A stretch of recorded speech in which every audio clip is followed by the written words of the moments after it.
just sit there, bask in the euphoria.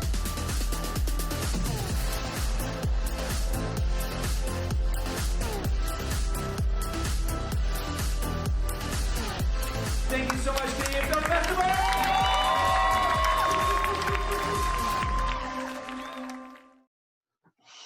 Good evening, everybody. Good evening. Welcome to the Canadian Film Fest Q&A of tonight's screening of Blue in Hollywood and Clapboard Jungle. I'm here with a couple of the guys from Blue in Hollywood. We've got James Gangle, the writer and director, and Josh Reinhardt, producer, voice, sound composer. You guys probably did more stuff, right? Yeah, basically everything you saw was done between the two of us, pretty much. Yeah. I gotta credit my mom for there's that female character is Frida Kahlo, and her robe was stitched by my mother when she visited me in LA for a couple of days. No way. I know that. It's a family affair. That's cool. And that's one thing I love about the movie. Now, we're going to get into the actual movie, the story, and all that in a moment. But I love when a filmmaker's got a story to tell and nothing gets in their way. And in your case, it was ignorance because, right? You didn't know how to make this happen. But you just said, well, screw it. I'm just going to figure it out. And you learned how to do stop motion, which to me blows my mind. That must have been so much. How did you do that? Well, a couple of things. Like it's I'll say this. I moved to LA. It'll be 4 years in July, and took a long time to get adjusted and feel artistic again. And Josh and I went to this this arts festival in downtown LA, and I kind of looked at all this stuff that people were doing, and I'm like, the difference between these people and me is that they're doing it. It took them tons of time, but they're just doing the thing. So I had this idea kicking around for this animation thing, never having done animation. And I wrote it, and then I called Josh, and I'm like, I think I might need to go to Lowe's. I don't have a car in LA, which is a big no-no. I'm like, I'm going to need to go to Lowe's to build a set in my apartment. And he's like, I'm like, can you pick me up sometime this week and we'll do it? He's like, cool, I'll be there in 20 minutes. So it was like, oh shit, like I gotta get on that right now. I gotta start building. A lot of credit to Josh just to be like, oh, you have an idea? Great, go do it right now. Thanks. That's so cool. But then even the actual stop motion, for example, how did you pull that off? Because I honestly, James, that looks like you've been doing it for a long time. And thanks. It was so vibrant, so many colors, and just the stylized approach, and especially in certain shots, which just added to the main character's struggle and journey. I can't believe you just taught yourself that. So stop motion particularly, how did you make that happen? Thanks. Yeah, thanks, Bern. Appreciate that. No problem.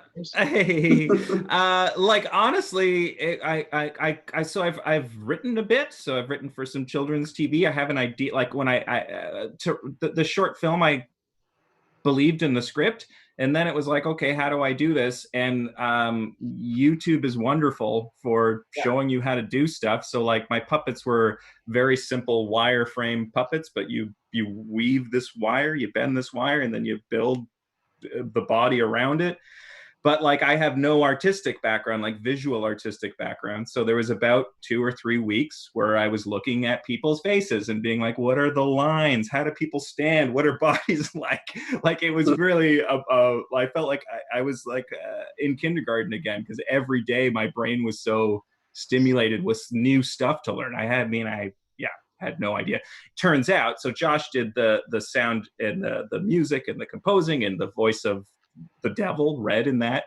But he came over and with a lump of clay in 10 minutes drew sculpted the most amazing face I've ever seen. And I'm like, well, why didn't you just do all the art, Because that is literally what you see in that movie is literally the best I can do. So it's very kind for you to be like, it's such a cool stylized thing. I'm like, that's the best. That is the best art I can do. That's awesome. Yeah.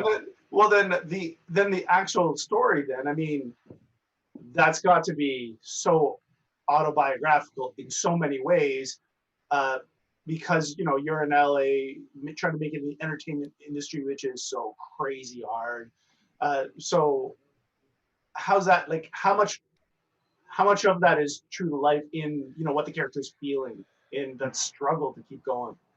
Kind of. It's so funny because like I think all of my art is completely autobiographical, even when it's this chain smoking demon that's like face me. That it's all my life, like so much so that like the beginning you see shots on Blue's wall of like things that were written about him in other towns. Those are all reviews for my own live theater stuff from Toronto that I posted on those walls. So it's like, oh, cool, things are going so well for me in Toronto. I'm going to move, get my visa, go to LA and make it happen. And then be like, oh, nobody wants what I have down there. It's like, and I felt for 2 years, like every door shut. And just the thought of being like, what have I done?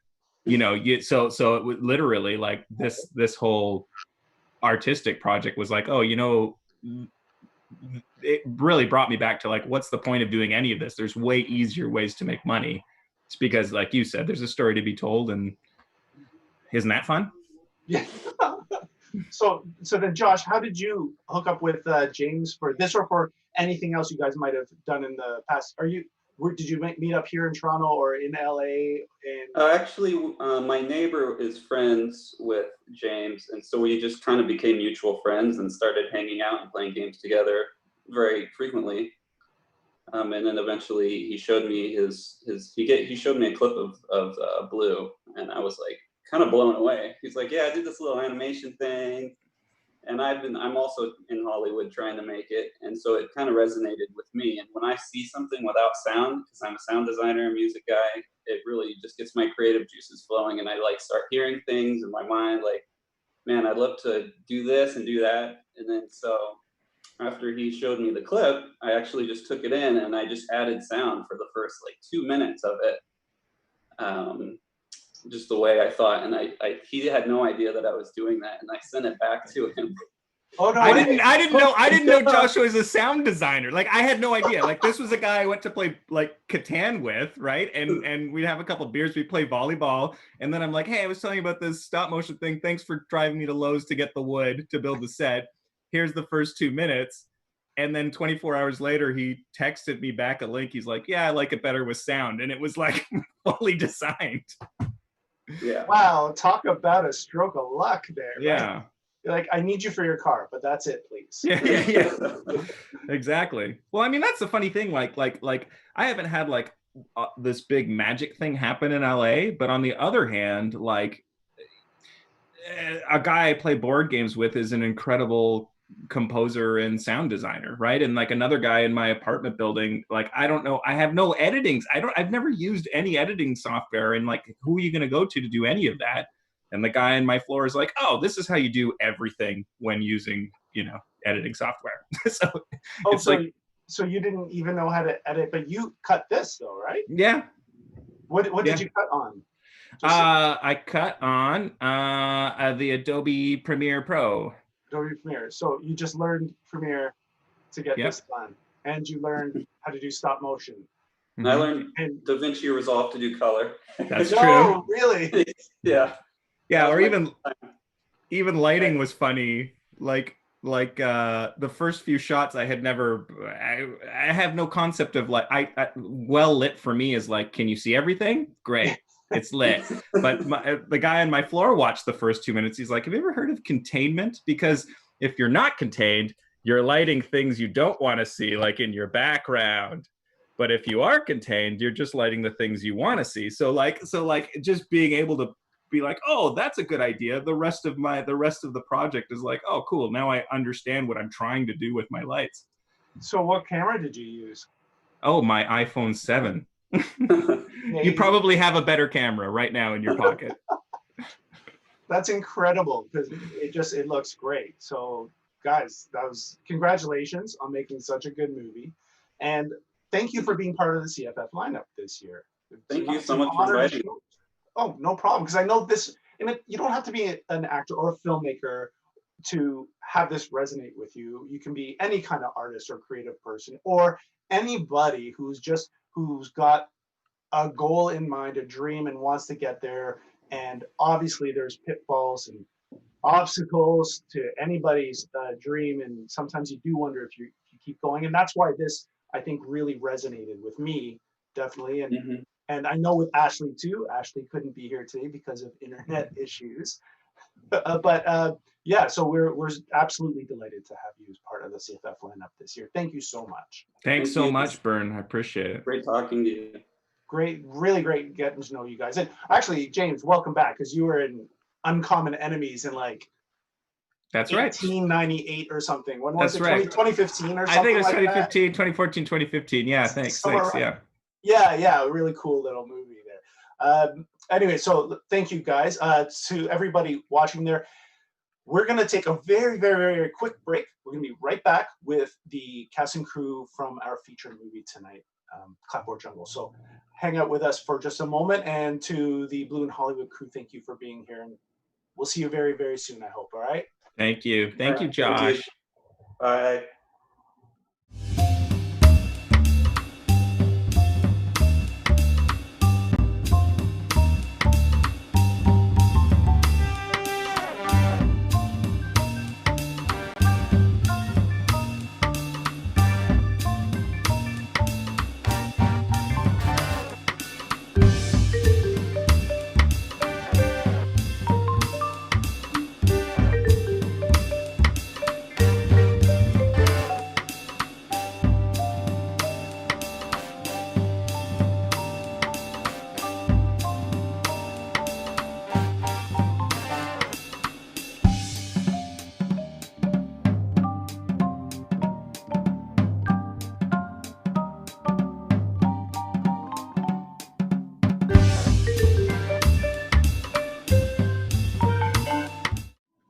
And we're back. We're back with the fine gentlemen from Clapboard Jungle. Justin, Avi, Daryl, Kevin, welcome. Welcome. And maybe, Justin, do you want to maybe introduce everybody and their roles in your film? Sure. Well, I want to start by saying when this initially started way the fuck back there, it was kind of just me and an idea. And then the first person I recruited into that was Daryl Shaw, who is the co-producer.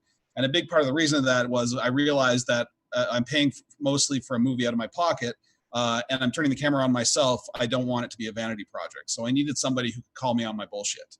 And that's what Daryl's main job was to, through the process, help out and give advice and send me long pages of notes on lots of different things, just so that I was removed from the process a little bit.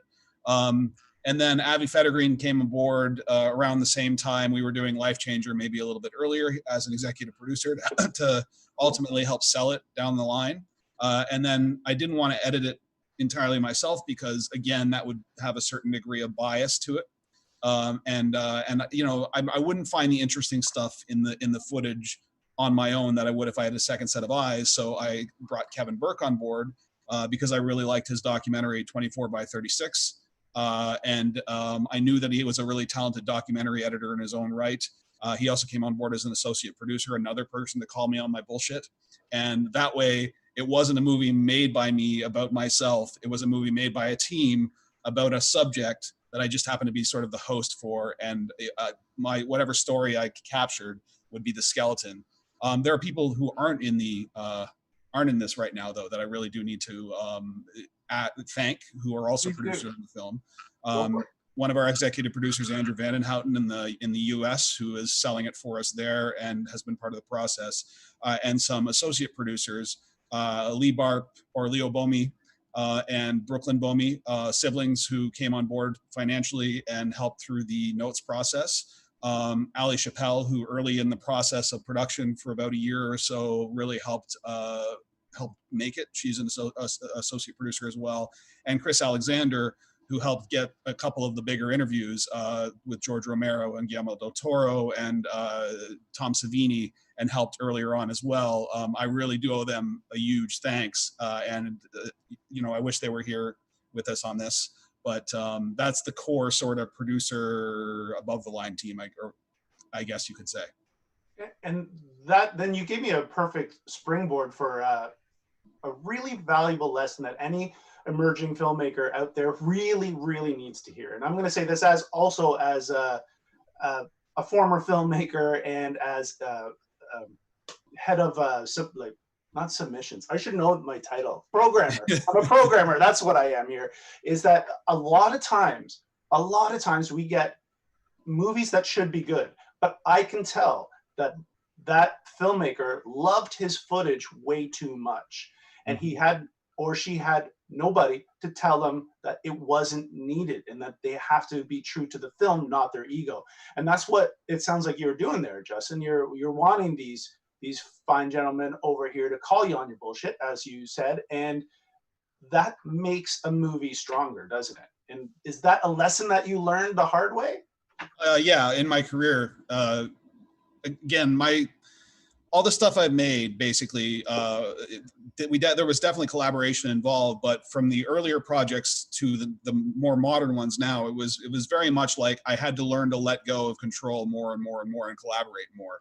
In my earlier projects, I wouldn't listen to notes as succinctly as I do now, and I was much more obstinate, I think would be the right word, in just getting whatever vision was in my head on the screen and not really taking in the larger consideration of what makes something really good.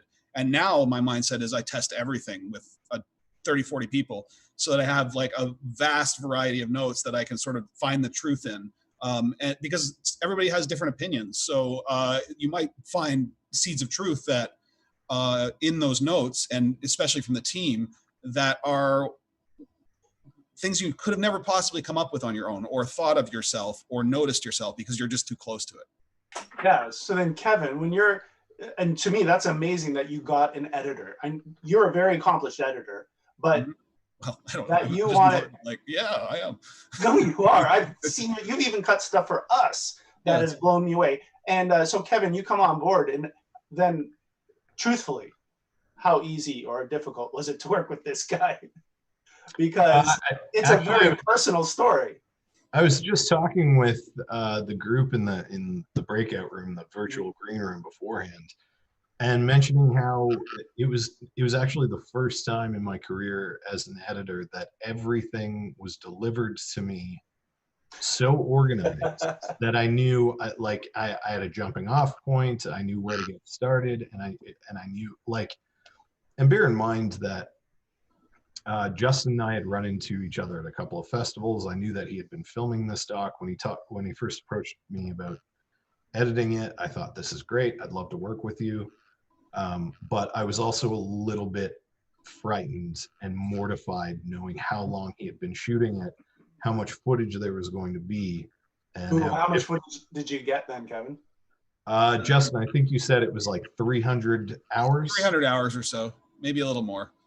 Because we got a TV series too, right? And we got all this bonus content. It's like I did 120 interviews plus all the footage of the story of the 5 years. So it's like, whoa, yeah.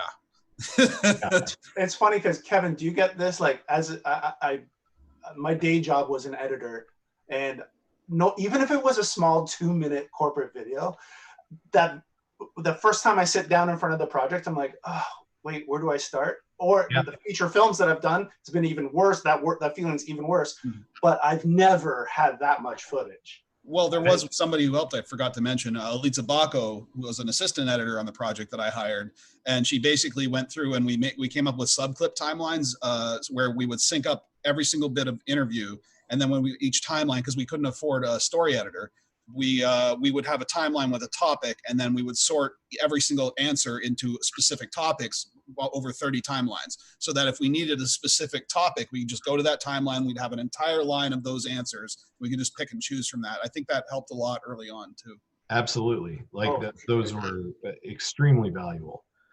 And yeah, it was a really fantastic process working with Justin and Daryl. Daryl and Justin would pop by my place every so often. We would take a look at one of the cuts and kind of where we were in the process, and then we'd have a discussion about we had a lot of discussions about the weight between the personal story and kind of the talking heads and the educational aspect, and we kind of tried to weigh those as well as we could. And I think where we landed was really the best spot that we could have. Absolutely. It was so good. And I mean, I just watched it with the CFF crew here, and everybody's in the entertainment business in one form or another, and everybody's in film as well.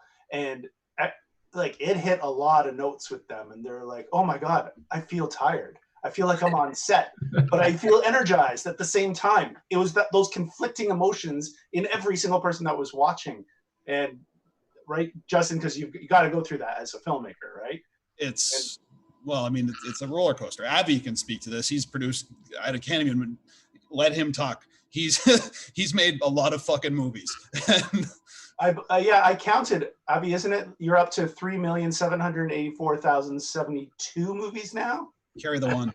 Yeah, I mean, I say I just finished just before. Actually, I didn't finish shooting it yet. Just before COVID, my 62nd or 63rd feature, which is probably not accurate. It's probably more than that, but that's a lot. And you know, listen, I've been to lots of markets with Justin while he brought his camera and his tripod, and he would rush from one interview to the other at the Marché or wherever or Berlin or whatever to get these really, really important interviews. And then he'd come back from them and tell me, like, you wouldn't believe the stuff that we've got here.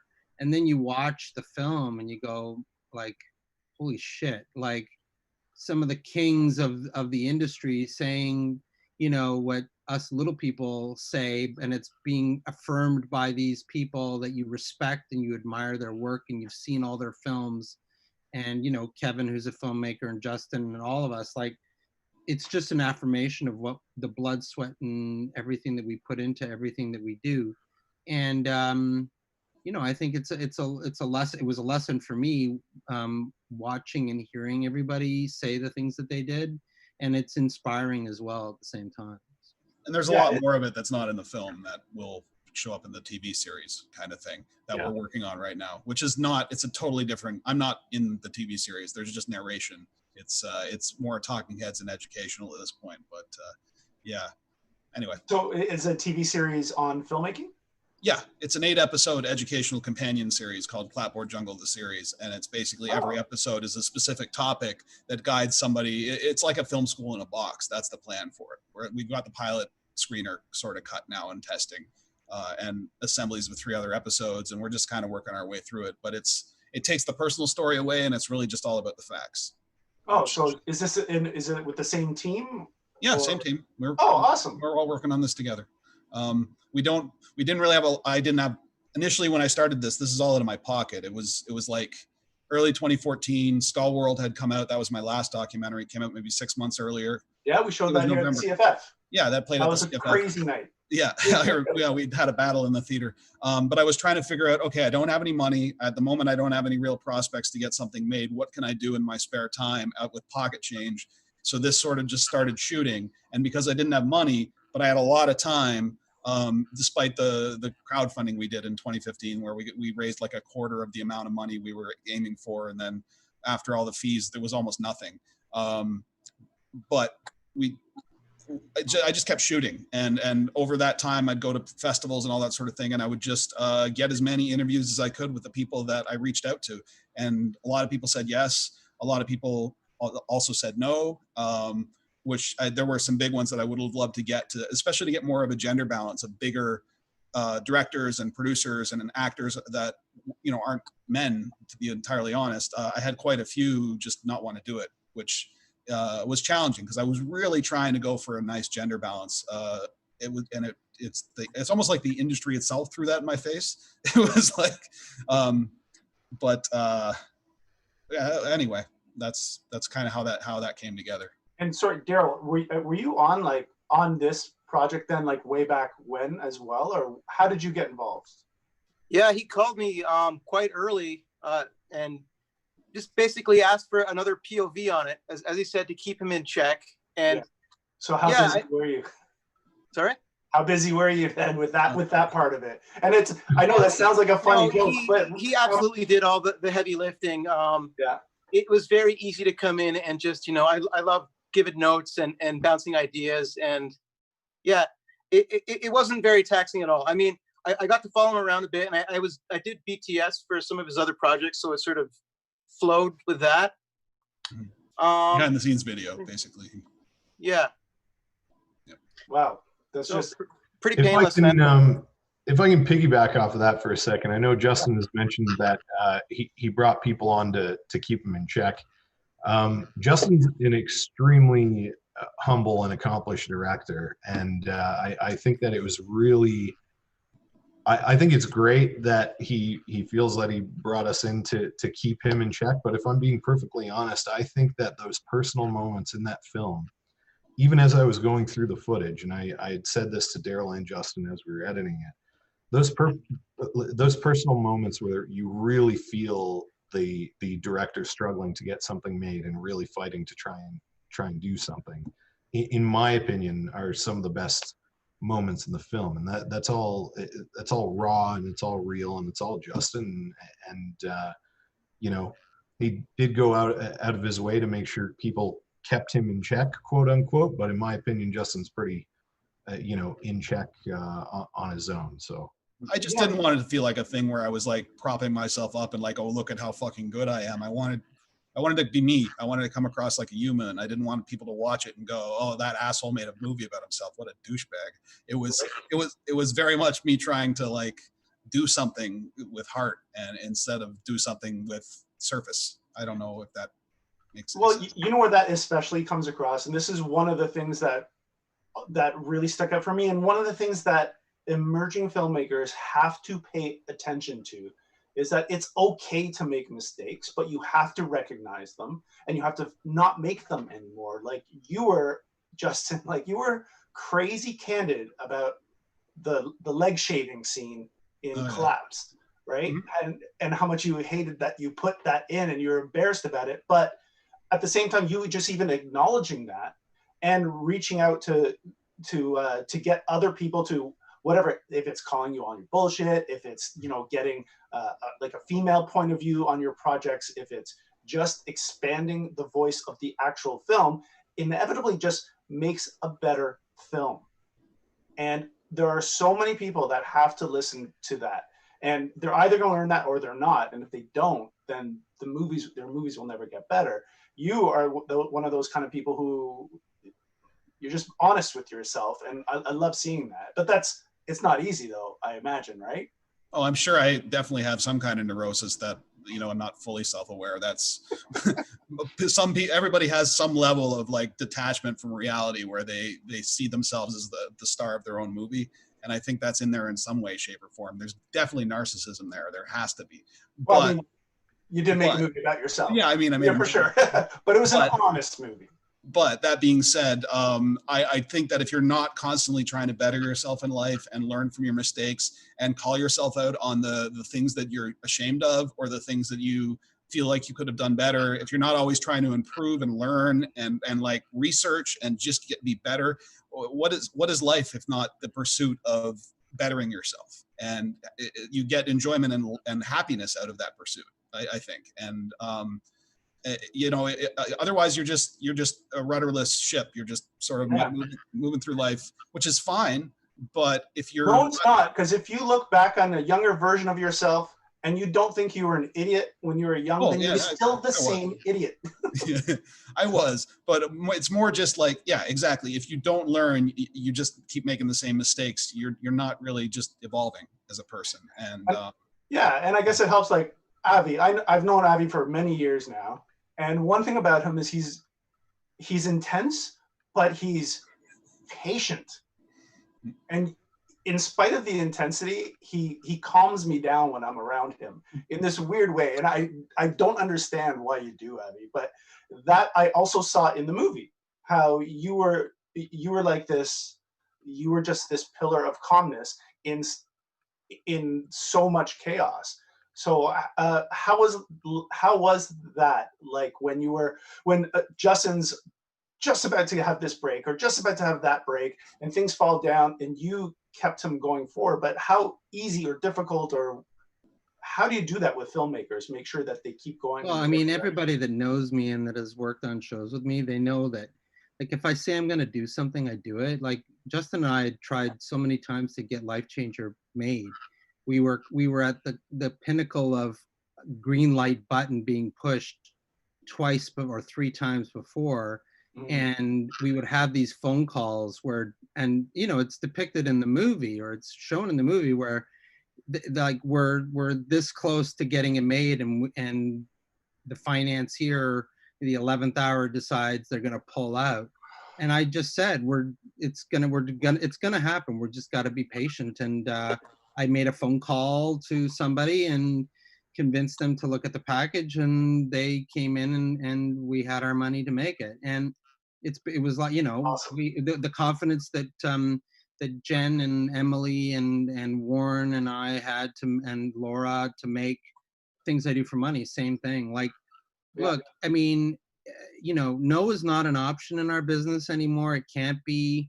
I don't listen to any of the rhetoric anymore. And if a funder that says no, then we'll just, I mean, and look, we went to Telephone. We needed a small portion of money to make the film, and they said no because it was horror.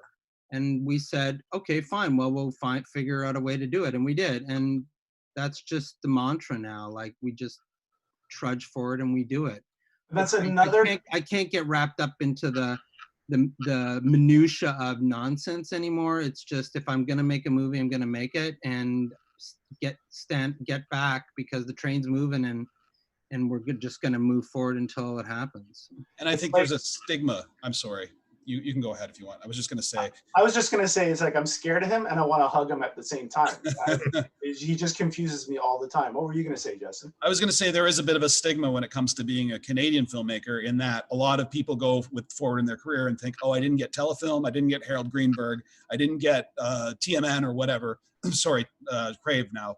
The project is dead in the water. I'm not getting it financed. And the reality of it is you can look outside Canada. There are thousands of possible options. It's just convincing those options that, hey, come invest in our tiny Canadian movie, or our bigger, like Mark of Cain is, you know, we're supposed to shoot that in Australia for like a lot. And anybody's guess now with COVID, but we got we're really, really close to that just before the world fell apart. So it's like, there is opportunity outside of Canada, and I think that strictly Canadian mindset is detrimental to a lot of people's careers. Yeah, and you know what? On that exact note, I have heard that too. I remember one time, literally, a filmmaker told me, "Oh, I didn't get the Bravo Fact grant, so I can't make my movie." And I was like, "No, that's not how it works." And hopefully, we did one thing in our industry series panel yesterday, about co-productions. And just that, and how to get, how for a Canadian filmmaker, how possible is it, and what are the avenues you need to go through to get co-production or international financing, whatever. So if anybody wants to, just check out our industry series video from yesterday. It's very, very informative.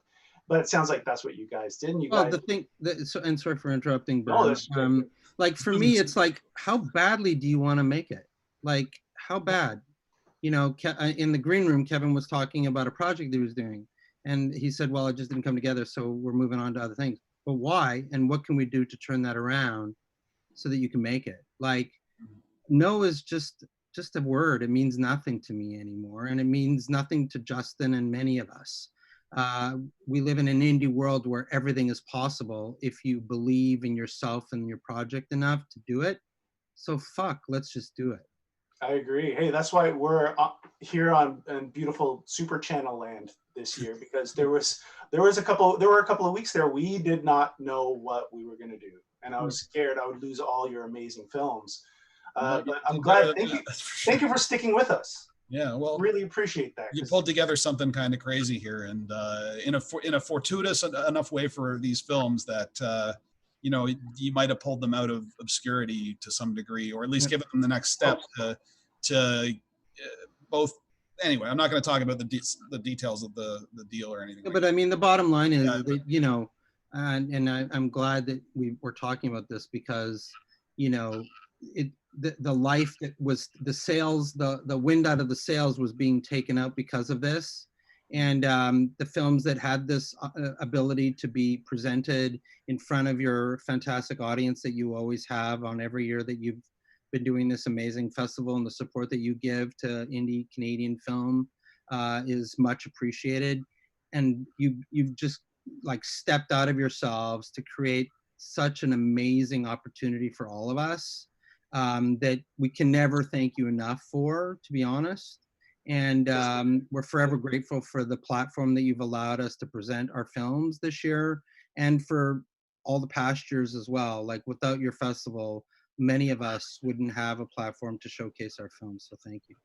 That's why we're here. And thanks for wearing all those amazing articles of clothing there, Avi. You're looking good, man. Do you have like a suit now that makes you look like the Don Cherry of film or something like that? Like, I'm considering it. I do. I do. But just don't end up with his politics, and we'll be okay.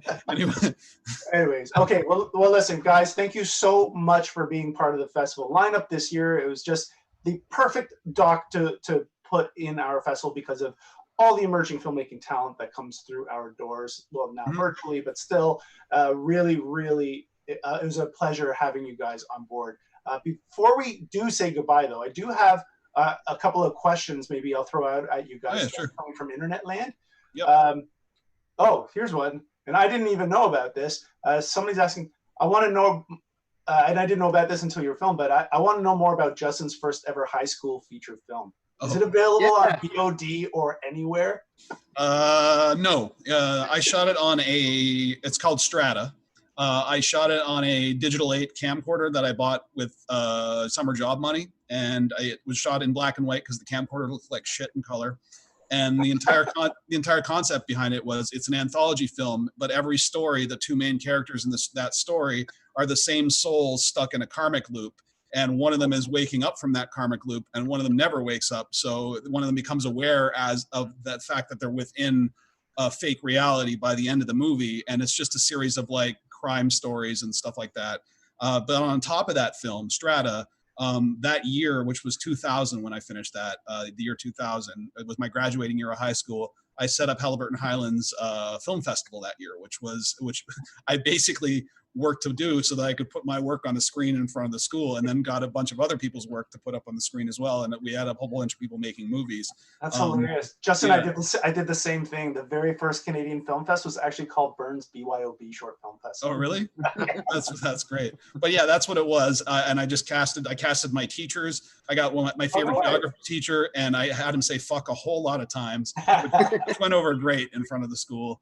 And a lot of my friends, and I'm in it. I get my throat slit because I'm a drug dealer of some kind.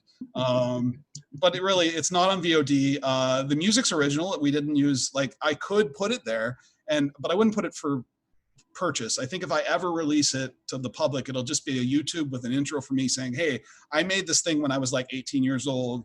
Judge it through that lens, and it'll be something like, when Edgar Wright released his first high school movie, which is significantly better than mine. I'm just saying right now. But that's how I would do it. I would never monetize it because I don't see anybody paying for it, to be honest. I don't think it's bad. Just put it up. I just want to watch it. I'll put it up there. There was actually VHS copies of it though that were in like suspect video before it burned down on Queen Street. What? And yeah, seriously. And when I first moved to Toronto, I was like, hey, I made a movie, and they put it on the wall for rent and stuff like that. But that was like one of those, Daniel, who runs ISAR Cinema, was one of the first people in the city who was like, hey, you're a movie, it's a feature, and he puts it on the wall. And that was like a big confidence booster in the early 2000s. Sure. So I owe Daniel a lot for that. But yeah, that's the story of my first feature. I also made shorts in high school as well, and I do documentaries for classes. That's kind of just where it started. And in stop motion. I used to do lots of stop motion. Oh, cool. Okay, one more question then before we have to say adieu. How did it feel? This is from somebody on YouTube. How did it feel traveling to all those different festivals? And also, what is your next project? Because you must have got a kick out of being at all those huge festivals, and the smaller festivals. And yeah, a lot of it was on my own dime, but some of them would cover airfare, some of them would cover hotels. But gradually I was able to, because I run a post company, I just put a bunch of money into the trips. But I really did enjoy the travel a lot. I love traveling. I love seeing a lot of the world, and the older I get, the more I was able to do that. And now I don't know what the future of that is, but it was great. It was a really great feeling. It was awesome to go to a place like Finland, and then I show up at the theater for the festival, and some fans who saw the movie somehow have built like a full lobby display of something from the movie, where they've actually built a scene from the movie as a lobby display, and you're like, what? That sort of thing. Or going to Busan in South Korea and playing in front of, like, we opened for the Halloween remake a couple of years ago, directly in front of, like, I don't know, 1,000 people or something. About 1,200 people. Yeah, it was crazy. Wow. Yeah, it was crazy. Like, that stuff was great, absolutely. But at a certain point, I'm happy to get back on the road. But at a certain point, after I'd done like 37, I'm not a good flyer. I don't really like flying. Like, I'm a little nervous. After doing 37 flights in like a year's time, I was getting a little like, just please, I don't want to travel anymore. And then I haven't traveled since, because it all, well, anyway, long story short it was really quite an amazing experience. I used to do travel show shoots to like Russia and China in 2008. Oh, cool. Every time I travel somewhere, it always feels like my world opens up a little bit more, and I get a little bit more accepting of what else is out there, and I get a little bit more understanding of what else is out there, and a little bit more empathetic. And every little trip is another learning experience to kind of like see what the world really is, as opposed to what the world is filtered to you through a TV or the internet or stories or the news. Anyway, future projects, we're working on the Clapboard Jungle TV series, the 8-episode educational series. We've got Mark of Cain. Whenever it's safe to produce, we'll be pushing for that again. We've still got Do You See What I See, which we have some new partners. We're working on the feature-length version, which is very different than the short. A lot bigger, a lot crazier. And I'm writing something new right now that I'm not talking about to anybody until there's a draft done, but it's really fucking. I'll call you after this interview to. No, like I said, nobody. It's very strange. It's almost a comedy, but it's not quite. It's which means it's probably unsellable. But it's I think it's very me, and I don't know when the script will be done, because I'm really just sort of poking away at it. Well, hurry up, because Abby's already salivating. That's right. I'm already working. I'm trying to get it financed already, and I know I don't even have a log line. We technically don't. Technically we've got a slate of like 13 or 14 features and projects right now that are in various stages of. We have scripts for them all, but like, and I've got this big action movie called Tracer that I would love to get off the ground, but it's not probably one for me to direct. It's probably one for me to produce and find a director for. But there's tons. There's tons. I don't know. And I think that's that last bit of it's the last bit of advice I think I'll throw out to any emerging filmmaker. There is that you have to have a dozen or 20 or 30 things on the go, and hopefully one thing takes off. It doesn't mean you leave everything else by the wayside. It just means that's going to be your focus for a bit, and it's hard to get things. Yeah, you don't want to spread yourself too thin, but at the same time, it's the thing that Travis Stevens said in the doc, where you got to sit down and ask, so what are you looking for? And if you've got a lot of projects and you've got a lot of variety that could fit what they're looking for, it's not really about being a mercenary or opportunist or anything like that. It's about how do you fit your ideas and the things you love into the boxes that they are expecting to finance? Because it's really hard to convince someone of a vision that's unique and new if you can't categorize it in a way that that the distributor is actually looking for something specifically in that sort of like wheelhouse. Life Changer was very tough for us because it wasn't normal. It wasn't really. It was very much we pitch it as in a trust us kind of way, as opposed to this is a super easy sell. You're going to sell it like crazy. We had a lot of people going, what what is it? I don't get it. So yeah. Okay. Well, good on you guys. And again, thank you for being part of the film fest. We've gone way over time, but whatever. It's the internet. What's the difference? Right?